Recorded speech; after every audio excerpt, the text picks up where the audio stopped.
आप सभी श्याम भक्तों को जय श्री श्याम। श्याम भक्तों, बाबा श्याम के दरबार हम होके आए हैं, दर्शन करके आए हैं, बाबा श्याम से मिलकर आए हैं। आप सभी को हमने बताया था कि बाबा श्याम के हमने एक बार नहीं चार चार बार दर्शन किए। अब चार चार बार जो दर्शन किए इसके बारे में तो मैंने आपको बताया ही नहीं, तो आज मैं इसी बारे में बताने वाला हूँ कि बाबा श्याम के चार चार बार दर्शन कैसे किए।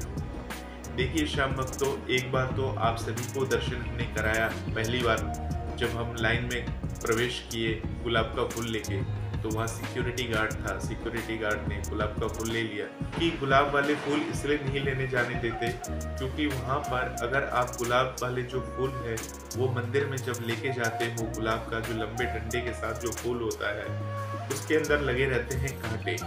10-10, 20-20 रुपए में गुलाब मिलता है। मंदिर के लाइन से बाहर ही जब आप मंदिर के लाइन में प्रवेश करोगे उसके बाहर ही बहुत सारे फूल वाले खड़े रहते हैं, हाथ में गुलाब के फूल लिए हुए। आप 10 रुपए का एक गुलाब का फूल ले सकते हैं और फूल लेने के बाद जैसे ही आप लाइन में प्रवेश किए, गार्ड जी खड़े रहेंगे, वो आपसे फूल ले लेंगे और वहाँ पर जाके उनके पास ड्रम होता है, उस ड्रम के अंदर डाल देते हैं। तो आपकी तरह बहुत सारे लोगों से वो इस तरह से गुलाब के फूल लेकर अर्पण कर देते हैं।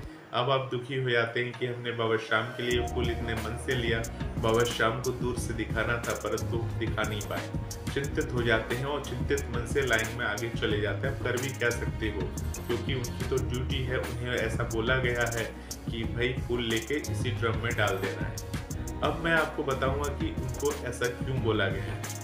देखिए श्याम भक्तों, बाबा श्याम के दरबार में जो श्याम भक्त जाते हैं गुलाब का फूल लेके, हालांकि आपने देखा होगा बहुत सारे श्याम भक्त फिर भी गुलाब का फूल चढ़ा देते हैं या किसी तरह से ले जाते हैं छुप छुपा के, परंतु गुलाब के फूल को आप छुप छुपा कर ले तो गए, परंतु क्या करते हैं वो लाइन में ले जाकर जो कांच की, जो बाबा श्याम के दरबार के आगे जो कांच का शीशा लगा हुआ है, दूर से ही गुलाब का फूल फेंकते हैं। आगे की जो लाइन होती है वो तो सिर्फ आप जानते हैं कि सिर्फ उसमें बुजुर्ग और दिव्यांग लोग को दर्शन कराते हैं, जिनके हाथ पैर से प्रॉब्लम होती है या चल फिर नहीं सकते, उन लोगों को दर्शन कराते हैं। या तो वो लोग होते हैं जो थोड़े ऊंचे पदवी पे होते हैं। इस लाइन को हम पहले वीआईपी लाइन के नाम से जानते थे, अभी वो लोग इस लाइन को वीआईपी लाइन का दर्जा नहीं देते, परंतु वीआईपी लोग तो उसी लाइन से होते हुए दर्शन करते हैं। आपने तो वीडियो और पोस्टों में ये देखा ही होगा कि वीआईपी लाइन में किस तरह से दर्शन होते हैं। हमने भी कोशिश की उस लाइन से दर्शन करने के लिए, परंतु हमें भी उस लाइन में प्रवेश नहीं दिया गया क्योंकि हम तो कोई वीआईपी नहीं है, या हम तो आपकी तरह ही आम नागरिक हैं।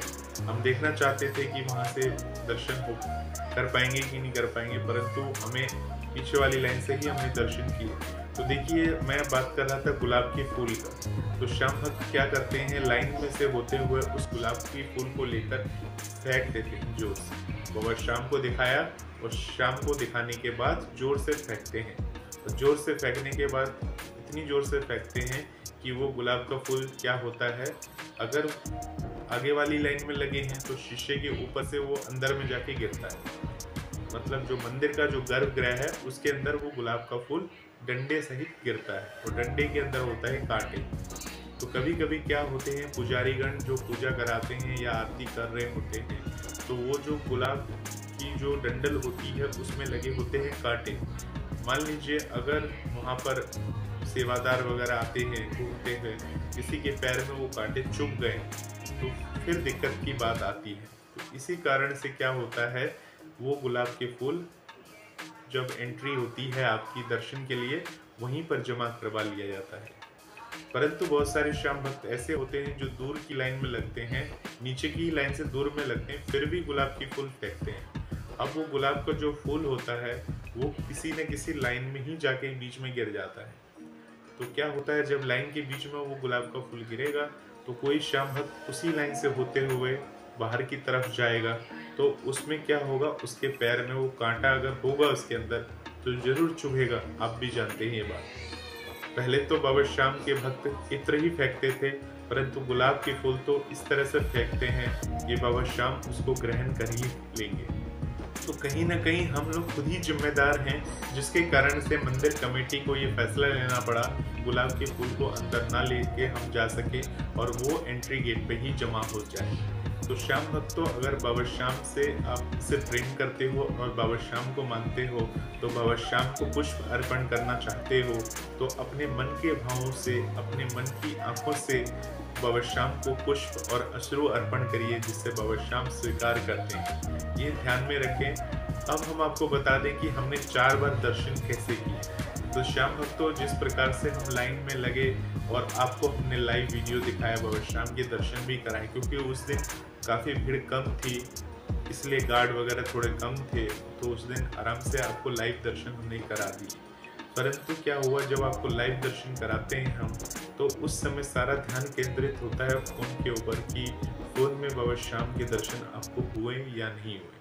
इसी कारण से हमने अपने आपको दर्शन कराए बाबा श्याम के। उसके बाद हमने क्या हुआ कि हमने आपको दर्शन कराने के बाद फिर सोचा कि एक बार दर्शन फिर करते हैं, क्योंकि हमने नीचे वाली लाइन से दर्शन किए थे।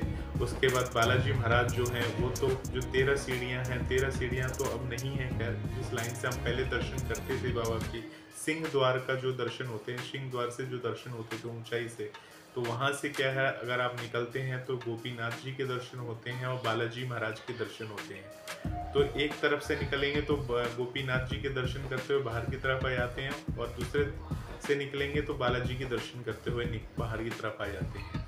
तो हम यही सोचकर दूसरी बार गए और उस लाइन से भी हमने बाबा श्याम के दर्शन किए। फिर हमने देखिए संध्या समय 2 बार दर्शन किए, और अगले दिन सुबह सुबह फिर से हमने वैसे ही 2 बार दर्शन किए। तो इस तरह से हमने 4 बार बाबा श्याम के दर्शन किए। देखिए, दर्शन लाइन में जब आप लगेंगे तो दर्शन के लिए लाइन काफ़ी चलना पड़ता है। पहले क्या होता था, सीधे लाइन में घुस जाते थे, जिग जैग में इधर उधर करके हम लोग पहुंच जाते थे। परंतु अब थोड़ा सा चल के उसके बाद लाइन में प्रवेश करते हैं, और इतनी सारी लाइनें होती हैं, जब भीड़ भाड़ कम होती है तो कई सारी लाइनों को वो बंद कर देते हैं, जिससे हम लोग VIP लाइन के नाम से जानते हैं। वो जो लाइन होती है उसके आगे के जो 3-4 लाइनें होती हैं, जब भीड़ भाड़ नहीं होती है तो उसको वो लोग बंद करके रखते हैं, क्योंकि और उसके पीछे वाली लाइनों को खोल के रखते हैं, ताकि कोई भी श्याम भक्त गुलाब अगर लेकर आ गया है, या कोई प्रसाद है, या कोई इत्र की शीशी है, तो वो फेंक ना सके। इसी कारण से उन लाइनों को वो लोग बंद कर देते हैं। जब ज़्यादा भीड़ होती है तो वो क्या करते हैं, सभी लाइनों में एक एक गार्ड को खड़े कर देते हैं, जिससे वो सभी गार्ड क्या होते हैं, जैसे ये बाबा श्याम के समक्ष पहुंचते हो तो हर श्याम प्रेमी के हाथ में मोबाइल होता है, मोबाइल लेके खड़े हो जाते हैं। तो इसलिए हर लाइन में एक एक गार्ड खड़ा रखना पड़ता है। इसी चक्कर में क्या है, वो जल्दी जल्दी आगे निकालते रहते हैं। परंतु भीड़ जब नहीं होती तब क्या करते हैं, 4 लाइनों को बंद कर देते हैं। उसमें जो गार्ड होते हैं वो इधर उधर मतलब दूसरे लाइनों में सेट हो जाते हैं, और भीड़ होती है तो वापस से वो अपनी अपनी जगह ले लेते हैं। तो समझ में आ गया होगा कि जब हम आगे की लाइन में जो दर्शन होते हैं वो किसको दर्शन होते हैं, और पीछे वाली जो लाइनें होती हैं किस लिए बंद रखते हैं। तो देखिए, मन में किसी भी तरह की हीन भावना मत रखिए। किसी भी लाइन से बाबा श्याम को निहारेंगे, बाबा श्याम से अर्जी लगाएंगे, तो बाबा श्याम वैसे ही दर्शन देते हैं जैसे कि पहली लाइन में, यानी कि VIP लाइन में दर्शन देते हैं। तो मन में किसी भी तरह से कोई शिकायत मत रखिए कि हमने इस लाइन में दर्शन नहीं किए, इसमें ऐसे दर्शन नहीं हुए। देखिए, हमने जिस लाइन से भी बाबा श्याम के दर्शन किए थे, तो उसमें क्या था कि हम जैसे ही आगे गए तो हमें बाबा श्याम के प्रसाद के रूप में एक इत्र की शीशी मिली, जो कि वहीं गार्ड साहिबा के हाथ में थी, और वो लेके खड़ी थी। और जैसे ही हम गए तो उनके हाथ में वो शीशी थी, और हमने उनसे पूछा कि ये आप प्रसाद के लिए रखी हो देने के लिए। उन्होंने बोला जी हाँ, और उसके बाद उन्होंने एक इत्र की शीशी हमें पकड़ा दी। छोटी भी नहीं थी, काफ़ी बड़ी इत्र की जो शीशी आती है इतनी बड़ी, वो शीशी हमें उन्होंने पकड़ाई, और हम अपने घर में वो इत्र की शीशी लेकर आ गए। वो प्रसाद के रूप में मिला था, इसीलिए उसे हम जो है, जब हम पूजा पाठ करते हैं बाबा श्याम की, तब हम उसे जो इत्र है वो दियो की तरह है, जिसे आप छिड़क लेते हैं अपने वस्त्र के ऊपर, और वस्त्र पर छिड़क के बाबा श्याम के समक्ष जाकर बाबा श्याम की आराधना या पूजा कर सकते हैं। चूँकि वो बाबा श्याम को ऑलरेडी खाटू धाम में अर्पण हो चुका है, तो वो प्रसाद है, और प्रसाद हम ग्रहण करेंगे खुद के लिए। तो बाबा श्याम को अगर आपको अपने घर में अर्पण करना है, तो खाटू धाम में जब आप जाते हैं तो वहीं से एक इत्र की शीशी लाकर अपने घर में रखिए, और बाबा श्याम को वहीं पर अर्पण घर में करिए। और जो प्रसाद रूपी इत्र आपको बाबा श्याम के दरबार से मिला है, उसका उपयोग करिए, अपने परिवार के साथ उपयोग करिए, परंतु एक चीज़ ध्यान रखिएगा, उस इत्र का प्रयोग सिर्फ बाबा श्याम की पूजा पाठ के दौरान ही करनी चाहिए। ऐसा नहीं है कि आप घर में कहीं घूमने जा रहे हैं, ट्रिप पे जा रहे हैं, आप किसी होटल में रह रहे हैं, कहीं रुक रहे हैं, तो उसके लिए आपने उस इत्र का प्रयोग किया। ऐसा भूल से भी ना काम करें। इन बातों को आप ध्यान रखेंगे तो बाबा श्याम की असीम कृपा के पात्र बनेंगे। तो होपफुली आपको वीडियो से काफ़ी कुछ जानकारी मिली होगी।